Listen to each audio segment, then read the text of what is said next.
Vierge, bonjour à toutes et bonjour à tous. J'espère que vous allez très très bien et je suis vraiment ravie de vous retrouver pour cette vidéo dans laquelle nous allons parler de vos énergies pour le mois de novembre 2023. Alors évidemment, vos énergies, si vous vous reconnaissez dans ce tirage et si ce que je dis a du sens pour vous, ça va de soi. En tout cas, je tiens à vous remercier toutes et tous pour votre présence, pour votre fidélité également pour celles et ceux qui sont là depuis longtemps et qui sont encore cette fois au rendez-vous. Souhaitez la bienvenue à toutes celles et tous ceux qui sont arrivés récemment et merci vraiment à chacun et à chacune de tout mon cœur. Allez, on va commencer. On va parler d'abord des arcanes majeures. Vous avez l'ermite, c'est la carte qui était sortie lors du tirage semestriel. C'est une carte importante toujours parce elle nous donne une énergie peut-être de référence, de base, un socle, un fil conducteur, si tout ça vous raconte quelque chose, bien sûr, mais pour vous accompagner durant ce mois. Et c'est un peu le prisme par lequel vous regardez peut-être, où vous traversez, où vous expérimentez ce qu'il y a expérimenté en novembre. Arcane majeur, vous avez la justice dans l'état d'esprit. Vous avez le monde ici dans la position de ce qui s'est peut-être manifesté avant le mois de novembre. Vous avez le pendu dans la sphère sentimentale et relationnelle et vous avez la tour à la fin du mois. Alors là, j'ai 4 cartes. C'était impossible de les séparer. Elles ont vraiment sauté en même temps au moment du tirage. Donc, difficile de les séparer. Alors, Vierge, vous aviez au mois d'octobre le chariot, l'ermite du mois de novembre. Je suis contente de savoir que vous allez vers un soleil à la fin, au mois de décembre, parce que quand même cette fin de tirage a été un peu particulière, donc c'est très bien de savoir qu'il y a le soleil derrière, c'est parfait. On va parler de ça. Le chariot d'octobre nous explique qu'il y a des choses qui, pour vous, ont progressé. Il y a des choses qui ont évolué, qui ont avancé. Ça peut être dans tous les domaines d'une façon générale. Vous vous êtes fixé des objectifs, vous saviez où vous vouliez aller et vous avez fait ce qu'il fallait, en tout cas, pour y parvenir. Donc, les choses ont commencé à bouger ou les choses ont vraiment évolué. Ça va dépendre de votre situation. Tout ça vous amène vers un mois qui va être beaucoup plus introspectif que dynamique. Avec le chariot, on sent qu'il y a une dynamique, si vous voulez, il y a vraiment un engagement, on est focus, on est déterminé, on veut y aller. Là, on arrive à une période où vous avez peut-être envie, peut-être besoin de vous isoler un petit peu du monde et du bruit du monde.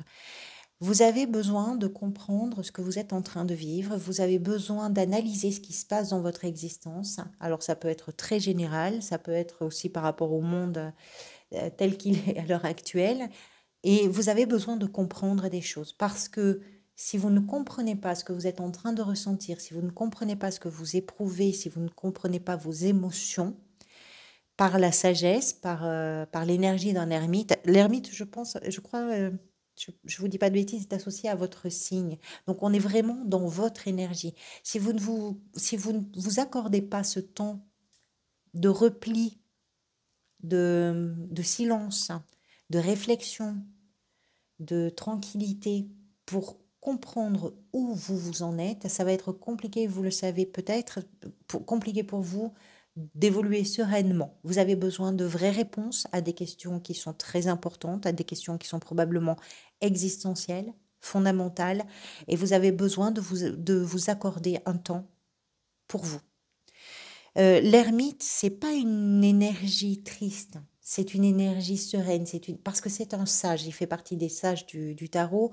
C'est un sage, c'est-à-dire que c'est vraiment, quand on parle de l'introspection, quand on parle de la lenteur de l'ermite, on parle surtout d'un temps qui ne ressemble pas à l'agitation quotidienne. C'est un temps à part, c'est une bulle qui est importante parfois. Importante parce que ça permet aussi de se réaligner et de pouvoir se présenter différemment. Ça, au mois de novembre, c'est un peu... Alors, c'est pas un objectif, mais c'est un fil conducteur. C'est-à-dire que peut-être, quelles que soient les expériences que vous vivez, dans vos relations, dans votre travail, dans tout, vous avez besoin plutôt de prendre du recul que d'être directement dans une dynamique, dans une action, dans une prise de parole, dans un engagement. D'abord, on va essayer de comprendre. C'est un peu ça. La 2 de coupe et la justice représentent ici votre état d'esprit. Alors sur la 2 de coupe, on peut voir qu'il y a 2 personnages. Souvent, on compare cette carte à la carte des amoureux, à l'arcane majeur des amoureux, parce qu'effectivement, on y voit ces deux personnages qui tiennent tous les deux la coupe. On parle d'amour avec cette carte. On parle d'amour, mais je dirais que la notion d'amour a besoin d'être un tout petit peu précisée. Si on la compare aux amoureux, on la compare d'ailleurs aussi au soleil, ça va représenter le cœur de la philosophie en matière de sentiments. Ça va représenter le cœur de la philosophie des sentiments dans les rapports humains.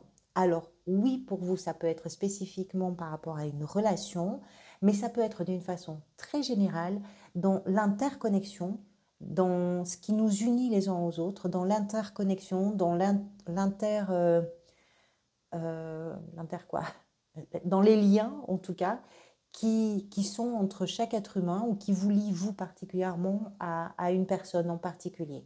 On parle de connexion, on parle de respect, on parle de ce qui peut aussi, puisqu'on est quand même en présence d'un d'eux, donc on est dans une dualité, de ce qui peut séparer, de ce qui peut diviser, de ce qui peut créer des tensions et des déséquilibres dans des liens qui sont forts, dans des liens qui sont des liens d'amour. La justice qui accompagne cette carte nous explique que ce que vous êtes peut-être aussi en train de comprendre, c'est qu'il y a des choses à... Alors la justice, c'est une carte de... Ça va vraiment... C'est fou, ces lectures de novembre. Il y a plusieurs grilles de lecture possibles. Soit il y a pour certains et certaines d'entre vous quelque chose qui devient officiel dans une relation. Ça peut être dans une relation professionnelle, hein, ça peut être dans... C'est une relation de toute façon qui est particulièrement importante pour vous. Donc il peut y avoir une officialisation de quelque chose. La justice représente des prises de décision, une officialisation représente également un organisme, une administration, une autorité compétente qui va venir poser une situation, trancher dans une situation, poser un verdict, ou ça peut représenter tout ça, mais c'est aussi cette justice, l'idée que les questions que vous êtes peut-être en train de vous poser là et auxquelles vous avez besoin de répondre font aussi partie des questions qui parlent de l'équilibre entre vous et quelqu'un, entre vous et les autres, d'une façon plus générale, entre vous et le monde. C'est peut-être ça. Donc, comment on réfléchit, comment on prend les bonnes décisions pour soi, comment on prend les bonnes décisions, comment on assainit aussi une situation, ou en tout cas un état d'esprit, puisque la justice vient souvent assainir une situation. Elle est intéressante, cette carte, dans la mesure où elle l'enrobe, elle prend, je dirais plutôt en compte une globalité. Elle ne prend pas en compte qu'un seul point de vue. Elle attrape une situation dans sa globalité. Donc peut-être des décisions importantes pour vous, une réflexion en tout cas importante, et aussi une analyse, possiblement. Ou une officialisation d'une union ou de quelque chose comme ça. Là, ça va vraiment dépendre de votre situation. J'ai tendance à penser, par rapport aux autres cartes du tirage, que cette 2 de coupe ne représente pas forcément une relation en particulier. Je ne l'exclus pas, mais j'ai plutôt tendance à penser que à la fois la réflexion que vous êtes en train de, ou que vous souhaitez en tout cas avoir, et ce qui va venir pour vous s'équilibrer concerne votre lien aux autres en général. Et que c'est peut-être pour ça aussi que vous avez besoin d'un peu de recul et d'un peu de temps pour vous. Ce qui s'est peut-être manifesté et représenté par la carte du monde. Le monde, c'est une carte de réussite, de victoire, de quelque chose qui a été favorable, mais ça peut être aussi des échecs, ça peut être des contretemps, ça peut être des milieux hostiles. Ça va dépendre si elle a été pour vous une énergie positive ou négative. Donc soit il y a des accomplissements, il y a des achèvements, il y a Vraiment, on parle de bonheur, on parle de réussite complète, on parle d'entreprises, d'efforts qui vont bien, de plénitude, de grandes perspectives, de choses qui ont été facilitées, des choses qui ont ouvert une nouvelle perspective, puisqu'on est sur le dernier des arcanes majeurs, donc on est en présence de quelque chose qui ouvre sur autre chose. On parle aussi des préoccupations d'un ordre collectif ou communautaire, puisque le monde, c'est un tout, et on parle d'une énergie, d'une pensée et des sentiments qui vont relier les êtres les uns aux autres. Donc soit effectivement, vous avez été dans une forme de dépendance avec des influences extérieures, peut-être avec des choses un peu utopistes, avec des choses un peu démesurées, des ambitions démesurées, peut-être irréalistes, soit vous avez au contraire réussi quelque chose, vous avez facilité quelque chose, vous avez ouvert une de vos portes à vous, au monde, au collectif, avec un esprit plus éclairé, avec une forme d'idéalisme. Là, ça va vraiment dépendre de votre situation. Ce que vous voulez peut-être, vous, est représenté par cette 3 d'épée. Vous n'êtes pas le seul signe à avoir eu cette carte à cet endroit-là, je crois. La 3 d'épée, c'est une carte qui déjà dans l'image est très puissante. On voit un cœur qui est transpercé par 3 épées. Autant dire qu'il y a des douleurs, il y a des souffrances, il y a des chagrins, il y a des larmes peut-être aussi. La 3 d'épée représente des situations de rupture, de deuil, d'humiliation, des situations de... Il y a un déchirement quelque part qui est là, qui est présent, peut-être qui vous pousse à réfléchir aussi à certaines choses, qui vous pousse à réfléchir à pourquoi on vit ça quand on s'aime, pourquoi on vit ça quand on peut faire en sorte que les choses soient plus équilibrées. J'ai l'impression que votre moi est assez basé et concentré sur les questions existentielles, ami Vierge. Et ce que vous voulez, forcément, c'est pas éprouver cette souffrance, cette douleur, c'est arriver à la comprendre et arriver à la dépasser quelque part. Ou en tout cas, la comprendre, c'est quelque chose qui va vous permettre aussi peut-être d'en sortir, de ne pas la subir. C'est simplement l'assumer. Alors, ça peut être très personnel, ça peut être lié à une relation qui arrive au bout, peut-être. Ça peut être lié d'une façon générale au monde. Ça peut être parce qu'on a quand même le monde ici, donc ça peut être vraiment en fonction de votre situation. Comme je vous dis, c'est une carte qui nous parle de tout ça. Et c'est pas la seule dans votre tirage. On continue. Le cavalier de coupe représente dans ce tirage ce qui peut venir vous aider, c'est d'écouter votre cœur. La clé, c'est l'amour. La clé, c'est ça. C'est ce que représente le cavalier de coupe. C'est une énergie d'amour, c'est une vibration d'amour. C'est savoir écouter son cœur. D'ailleurs, la plus belle chose que ce cavalier a à offrir, c'est son cœur, son amour. La plus belle chose qu'il puisse accueillir, c'est le cœur des autres, leur amour. Et ça, c'est l'énergie qui vient vous aider. C'est d'être complètement à l'écoute, non pas de vos émotions, mais de l'amour que vous pouvez offrir, de l'amour que vous êtes capable de recevoir. C'est... Voilà. Alors, c'est aussi le plus romantique, c'est le plus... Ce cavalier fait des promesses parfois qu'il ne peut pas tenir parce qu'il est tellement débordant d'amour, il est amoureux de l'amour, que c'est trop, c'est un peu excessif, on va dire. Mais vous, c'est pas tant l'excès, c'est que ce qui vient vous aider, c'est d'être prêt ou prête à recevoir cette émotion-là et à la diffuser et à l'accueillir. Le défi pour vous, il est représenté par la 5 de coupe, qui rejoint plus ou moins cette 3 d'épée. Le défi, c'est de... Là aussi, on est dans des choses qui touchent, qui bouleversent. Ce personnage porte aussi des habits noirs, qui sont les habits du deuil, enfin la couleur du deuil. Il contemple les 3 coupes qui sont tombées, qu'il n'a plus. Ça n'existe plus, c'est plus là. C'est le passé. Sans se rendre compte qu'il y a toujours des coupes qui sont derrière lui. Pour l'instant, il n'est pas prêt à les regarder. Pour l'instant, il est encore dans ce deuil qu'il est en train de faire. Le défi, il est là. Le défi, il est d'accepter de laisser partir ce qui n'est plus et de vous concentrer sur ce qui existe. Parce que si vous relevez ce défi-là, c'est quelque chose qui va être stimulant pour vous. Soit vous décidez... Elle a un peu ça aussi, cette carte. Les 5 sont toujours associés à une forme d'instabilité. On est sur une instabilité émotionnelle. Vous décidez de cultiver cette instabilité émotionnelle, soit vous décidez d'évoluer vers autre chose. Généralement, c'est une période de transition. C'est une période où on n'a pas encore pris une véritable décision. Sauf que vous vous avez quand même la justice ici, ce qui nous laisse quand même comprendre que soit une décision vient vers vous, soit vous êtes capable, vous aussi, de prendre des décisions pour rétablir un équilibre. C'est un défi que vous pouvez tout à fait surmonter. Le choix ou la question peut-être qui va se poser pour vous, c'est est-ce que je continue de me lamenter? Est-ce que je continue d'éprouver cette nostalgie, ces regrets? Est-ce que je continue de pleurer sur ce qui n'est plus ou est-ce que je me tourne vers ce qui est parce que la vie est là et la vie offre aussi des perspectives, des possibilités, des opportunités. Dans la sphère professionnelle, la 10 de denier, tout va bien.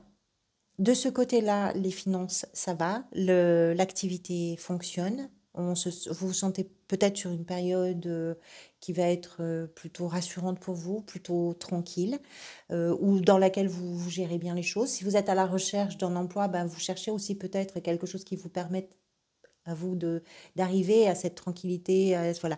La 10 de denier, c'est une carte d'abondance et c'est une carte aussi de réussite.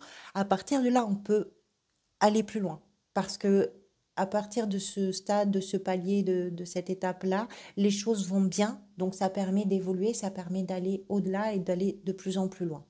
Tout va bien. Vous gérez bien vos finances. Ça ne veut pas dire que c'est...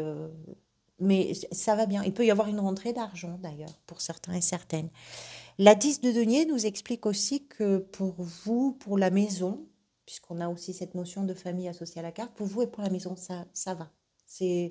Ça va plutôt bien de ce côté-là. C'est le chagrin, c'est pas professionnel. C'est pas là que ça se passe. Ici, c'est une sphère où les choses vont plutôt bien. Dans la sphère sentimentale et relationnelle, le pendu. Alors, le pendu, c'est vraiment une carte d'invitation à se dépasser. Pourquoi? Parce que une situation est peut-être bloquée, parce qu'une situation vous confronte à vos propres blocages, parce que dans vos relations et dans vos sentiments, il y a quelque chose qui vous laisse penser peut-être que c'est une impasse, alors qu'en réalité, ce n'est pas une impasse. Ce qui se passe là, c'est que tant que vous regardez vos relations ou tant que vous regardez une relation en particulier, avec un seul focus, avec un seul prisme, avec une seule couleur, et les choses vont avancer très lentement, elles vont bouger, mais elles vont bouger encore plus si vous êtes capable de déplacer un tout petit peu votre façon de voir et votre façon de considérer. C'est un tout petit décalage, c'est en ça que c'est une invitation à se dépasser. Soit vous cognez la tête contre le mur, soit vous décidez que dans le mur, il y a peut-être une fissure quelque part et vous décidez d'aller chercher la fissure pour voir. À partir du moment où vous bougez, la situation bouge. Mais tout vient de vous. Tout vient de vous. Ce qui émotionnellement peut être bloqué chez vous peut être débloqué si vous le décidez. J'ai presque envie de vous dire, c'est un choix qui vous appartient. Alors, ça ne veut pas dire que les circonstances relèvent de votre responsabilité, ça ne veut pas dire que l'environnement, c'est vous. Simplement, vous, dans un contexte, vous, dans une relation, vous, dans vos relations en général, vous, dans votre sphère émotionnelle et relationnelle, qui êtes-vous? C'est peut-être aussi les questions que vous allez vous poser. Qui êtes-vous et qu'est-ce qui est important? Qu'est-ce qui vous touche? Qu'est-ce qui vous arrête? Qu'est-ce qui vous bloque? Et si on changeait un peu la donne? Ce qui est en train de se manifester pour vous, avec cette ermite, si vous allez chercher les vraies réponses. Deux cartes, la 6 de bâton, la 2 de bâton. Ce que vous êtes en train là de manifester en novembre, c'est la réussite des choix. C'est-à-dire que la 6 de bâton, c'est vraiment ça. C'est une personne qui est allée se confronter à ce qui opposait une résistance, donc ça peut être avec un environnement, mais ça peut être aussi à l'intérieur de soi. Là, je dis ce qui se manifeste pour vous, donc je pense que c'est aussi une confrontation à ce qui, pour vous, fait résistance à l'intérieur de vous. Et de vous confronter à vos propres résistances, ça vous permet véritablement d'évoluer. Et le chemin que vous êtes en train de faire peut être partagé parce que il a forcément je dirais, une onde comme une caisse de résonance sur les autres et sur les gens que vous rencontrez, ce que vous vivez, etc. Et notamment en termes de choix. Vous êtes en train de, en novembre en tout cas, les réponses que vous allez chercher, ce que vous rééquilibrez, ce qui se passe par rapport à cette vibration émotionnelle très puissante dans votre tirage, c'est quelque chose qui va vous permettre d'aller plus loin, c'est quelque chose, vous êtes en train de surmonter quelque chose qui va vous permettre effectivement de voir plus loin. Vous êtes sur un moment de choix qui est très important pour vous. Et les choix que vous allez faire vont s'avérer être de véritables réussites. Alors, ils ne seront pas forcément simples, parce qu'on a quand même une tour et une 8 de bâton à la fin du mois. Il y a des grands changements, des grands bouleversements. La tour, c'est vraiment une déstructuration, une désorganisation complète de quelque chose, d'une situation, d'une relation. Et on a, avec ces deux cartes associées, d'ailleurs, c'est pas la première fois que j'ai les deux cartes associées. Je ne sais pas si c'est pas le bélier qui a eu ça aussi. Quelque chose qui arrive très vite, qui est soudain, qui vient vous cueillir. Alors, pour vous, ce changement n'est pas... alors, j'ai pas envie de vous dire qu'il va pas être difficile, parce qu'on n'en sait rien en fait. C'est la vie qui va le dire, c'est pas moi et mes cartes. Mais au mois de décembre, vous avez le soleil. Vous avez le soleil qui est une énergie très chaleureuse, très lumineuse. Donc, il y a sans doute quelque chose qui change de façon très importante et radicale, mais qui peut aussi vous aider à retrouver un chemin lumineux au mois de décembre. On verra ça. La tour, souvent, il y a un avant et un après. Ça peut être quelque chose qui arrive de l'extérieur, ça peut être vous qui, depuis l'intérieur, changez complètement radicalement quelque chose, puisqu'on est quand même sur un mois d'introspection qui fait que vous allez vraiment chercher en profondeur des réponses qui sont fondamentales et existentielles. C'est peut-être ça qui fait que une fois qu'on sait, plus rien n'est pareil. Et ça va très vite après. On verra. Voilà pour vous, amis vierges. Merci beaucoup encore une fois pour votre présence. Je vous retrouverai bientôt pour les lectures du premier semestre donc de l'année 2024. En attendant, quelles que soient vos circonstances, prenez soin de vous du mieux que vous pouvez, bien sûr. Prenez soin également des gens que vous aimez dans la mesure du possible. Et puis profitez de l'instant présent qui est très précieux. À bientôt.